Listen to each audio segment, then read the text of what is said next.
24 hours journey by rail northward from Bombay, in the rolling hills of Rajputana, is the city of Udaipur, capital of the state of Mewa. Little is heard of it in the outside world. Many Indian capitals have greater claims of size or grandeur.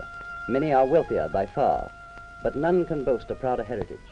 For here dwells His Highness the Maharana of Udaipur, direct descendant of the sun god, and natural leader by birth and tradition of all the Indian princes of the Hindu faith. And no city could be more lovely. From the roof of the Maharana's palace, you may see the India of your dreams, a town of white houses on a lake, blue as the sky.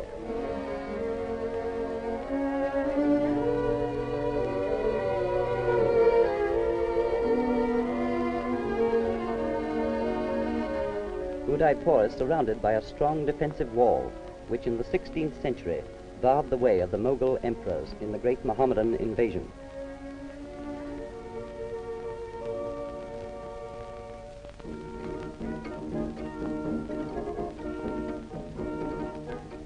The principal gateway in the wall is the Elephant Gate, giving directly onto the main streets of the city.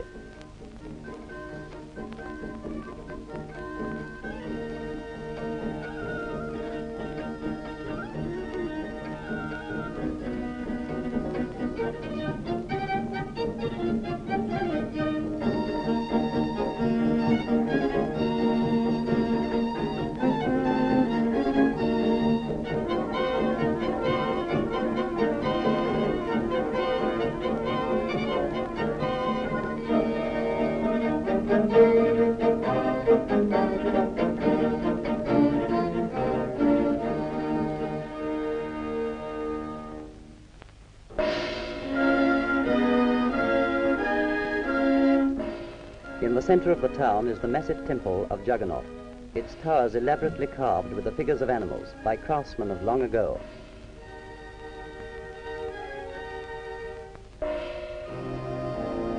Here the Hindus worship the god whose ritual, in other parts of India, is marked by dragging through the streets the gigantic car of Jagannath, under whose wheels, in other days, thousands of victims were crushed in willing sacrifice. On the steps of the temple, the cow, sacred to the Hindus, exercises her divine right of reposing when and where she chooses.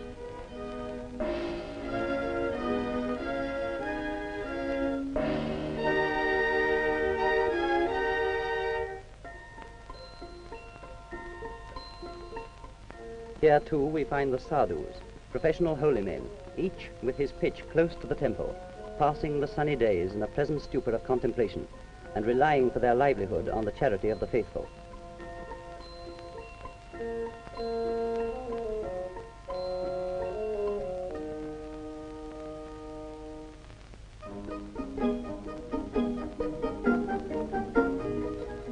The trades of Udaipur are carried on in the tangle of streets below the temple. The oldest craft of the city, and one which befits a fighting race, is the making of swords. Even today it is a cottage door industry, the craftsman supplying the skill, and his wife the power.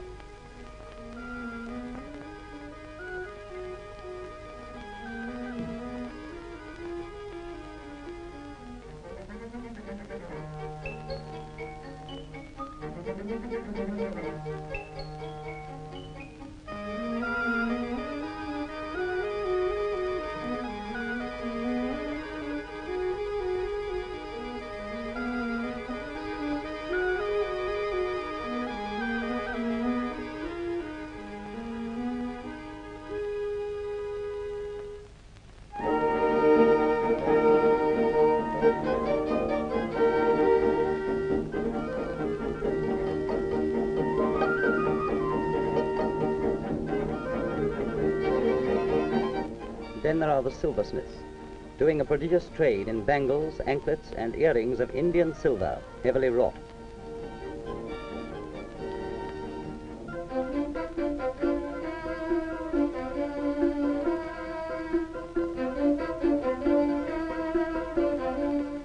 Conveniently near the shops, you will find the imposing premises of the Money Changers Bank and safe deposit.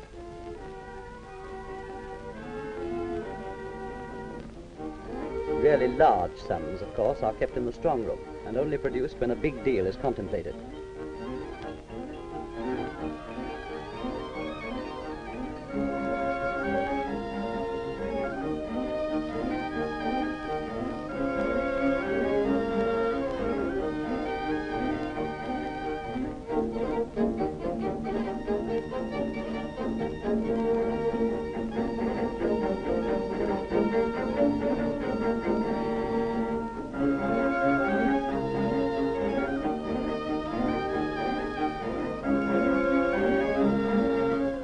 Much of the farming round the city is done by the Beals, a race of aborigines, and the produce is carried into town by their womenfolk for sale in the markets.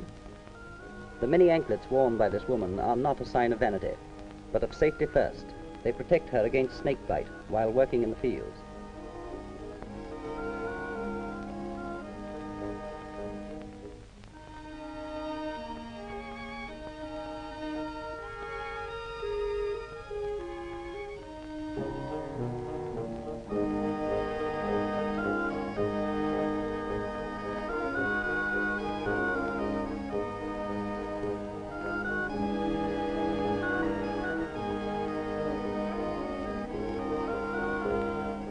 From the heat and glare of the busy streets, let us turn to the cool beauty of Pichola Lake.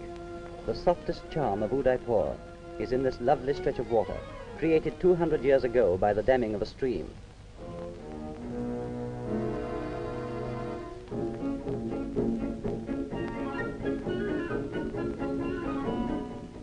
Here, throughout the day, the townsfolk come to the steps of the Gangur Ghat to bathe and wash, and to watch the children at play.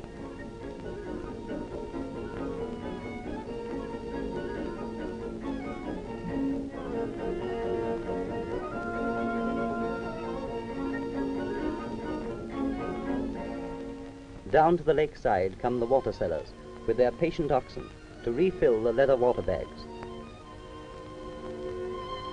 Rich and poor, humble and mighty, Pichola serves them all. The cool waters ripple gently round the white marble walls of the summer palace that gleams like a jewel on the bosom of the lake. Happy Udaipur, the descendant of the sun god, could find no fairer dwelling place under the sun.